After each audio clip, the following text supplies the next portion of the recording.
The Squirrels Who Squabbled. In a towering forest where summer had been, the cool air bit fresh and the mosses grew green. And as autumn edged in and the sky raged red, the sleepiest creatures got ready for bed.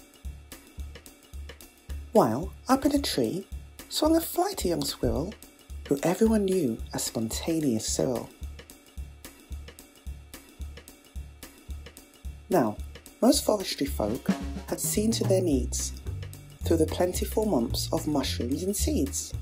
They'd built up their stores so they'd all be well fed through the fostering of winter that glittered ahead. But Cyril, he lived in the now and the here. He'd adventured and partied his way through the year. So his cupboard was empty, his hollow was bare. He hadn't a mouthful of food anywhere. But wait, what was that? Over there, take a look. A single lone pine cone, wedged in a nook. He squealed with delight, and for very good reason, for inside were the very last nuts of the season. But Cyril wasn't alone. There were more hungry eyes. Yes, Plan-Ahead Bruce had his sights on the prize. Though he'd gathered a mountain of bounty-hard fort, Bruce was convinced he was one pine cone short. I simply must have it, he wistfully cried as he dreamt of the fresh, juicy pine nuts inside. So as Cyril set off on his way to the ground, Bruce, he was also last pine cone bound. They sprinted and scurried with no time to gamble. They scratched at the back in their scamper and scramble. But their panic and haste shook the tips of the spruce, and the pine cone, it trembled and it came loose. Both squirrels gave chase at a lightning pace. This was the start of a wild, nutty race. It's mine, shouted Cyril. No, mine, hollered Bruce. You don't stand a chance. Give up, it's no use. I'm hungry, cried Cyril. This cone is not yours. Stay back, shouted Bruce. This cone is for my stores. It over bushes and flew through the air. It on the nose of a slumbering bear.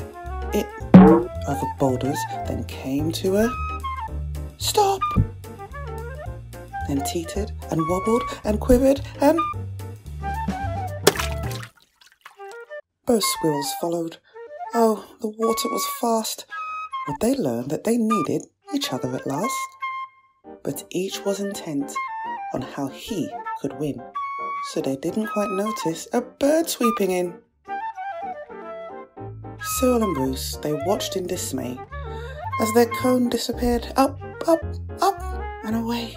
Come back, shouted Cyril. They're our nuts, exclaimed Bruce. But all hope was gone. It was simply no use. And meanwhile, they drifted right up to the ledge. Greed, it was driving them over the edge. Cyril and Bruce, they had taken a fall. They were paying the price for wanting it all. They'd squandered their chances to team up and share.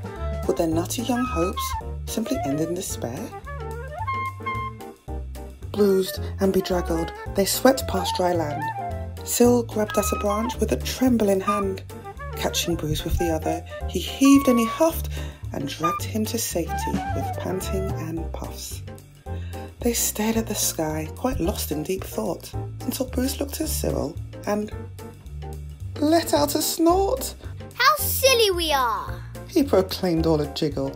How greedy I've been, spluttered Bruce with a giggle. We shall change from today. May the squabbling cease. We should celebrate, seeing we're both in one piece.